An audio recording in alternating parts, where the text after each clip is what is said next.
পুলিচৰ গুণ্ডাগিৰি ইয়াক আপুনি একদিনতে নোহোৱা কৰিব নোৱাৰে। মই সকলো পুলিচক কোৱা নাই, এতিয়াও বহু সৎ পুলিচ আছে যিসকলে নিজৰ দৰমহাৰ টকাৰে এতিয়াও নিজৰ ঘৰ সংসাৰ চলায়।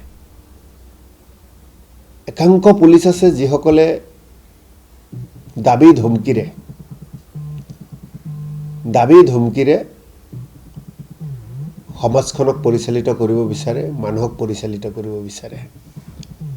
একাংশ পুলিচ আছে আইনৰ ৰক্ষক হৈ আইন ভংগ কৰে তেওঁলোকে। একাংশ আছে খাকী পোছাকটো পিন্ধাৰ পিছতেই, খাকী পোছাকযোৰ পিন্ধাৰ পিছতেই তেওঁলোকে নিজকে লাডেন বুলি ভাবে, কোনোবাই বীৰাপ্পান বুলি ভাবে, কোনোবাই নিজকে এই চিনেমাত যে অমৰীশ পুৰীৰ নেগেটিভ ৰোলবোৰ দেখায় সেই অমৰীশ পুৰী বুলি ভাবে। গতিকে যিসকলে পুলিচৰ দায়িত্ব আৰু কৰ্তব্য নাজানে, পুলিচৰ বিষয় হোৱাৰ পিছত তেওঁৰ ডিউটি কি, কেনেকৈ আচৰণ কৰিব লাগে, কেনেকৈ কথা বাৰ্তাবোৰ পাতিব লাগে, যেতিয়া ট্ৰেইনিঙত তেওঁলোকক শিকায়, সেই কথাবোৰ যিসকলে শিকিও কিন্তু নিজকে বাহুবলী ৰূপত আত্মপ্ৰকাশ কৰাব বিচাৰে, সেইসকল পুলিচৰ দ্বাৰাই এনেকুৱা জঘন্য কাণ্ড সংঘটিত হয়। মাননীয় মুখ্যমন্ত্ৰী ডাঙৰীয়াই কিছুদিন আগত এটা ভাষণ দিছিল, যোৱাকালিৰ পৰা ভাইৰেল হৈ গৈছে, পুলিচক নীতিশিক্ষা দিছিল। কিন্তু মাননীয় মুখ্যমন্ত্ৰী ডাঙৰীয়াৰ নীতিশিক্ষা অসমত বহু পুলিচ আছে, পুলিচৰ বিষয়াসকল আছে যিসকলে গ্ৰহণ কৰা নাই।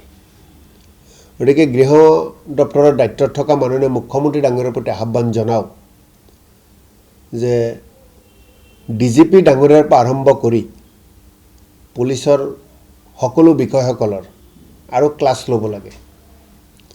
চৰিত্ৰপাঠ কিছুদিন আগতে ৰাজ্য চৰকাৰে কৈছিল বিদ্যালয়বিলাকত দিব।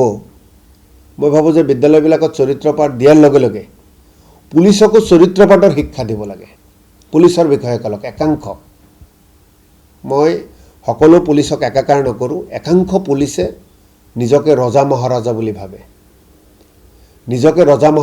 ভাবে, ড্ৰেছযোৰ পিন্ধিছে, খাকীযোৰ পিন্ধিছে, ৰিভলভাৰ এটা হাতত লৈছে, ভাবে যে তেওঁৰ ওপৰত পৃথিৱীৰ আৰু কোনো নাই, তেওঁৱেই সকলো। এই তেনেকুৱাবিলাকে জঘন্য কাণ্ড সংঘটিত কৰে। গতিকে একেবাৰে স্পষ্ট কথা যে গৃহ দপ্তৰ আৰু গৃহ দপ্তৰৰ দায়িত্ব থকা মুখ্যমন্ত্ৰী ডাঙৰীয়া কঠোৰ হ'ব লাগিব। ৰাজ্যত এতিয়াও বহুতৰ লগত পুলিচ অন্যায় কৰি আছে, বহুতে দৰমহাৰ টকা চোৱাই নাই, ডাঙৰ ডাঙৰ বিল্ডিং বান্ধিছে। সেইবোৰ কৰিবলৈ যাওঁতে আইন অমান্য কৰিছে। পুলিচে টকা ঘটিছে মানে, একাংশ পুলিচে টকা ঘটিছে মানে তেওঁ আইন অমান্য কৰিছে, আইন অমান্য কৰি সকলো টকা ঘটিছে। গতিকে মই ভাবোঁ বিজেপি চৰকাৰে শূন্য সহনশীলতাৰ কথা কয়, এই পুলিচৰ ক্ষেত্ৰত শূন্য সহনশীলতা এবাৰ কৰি দেখুৱাব লাগে।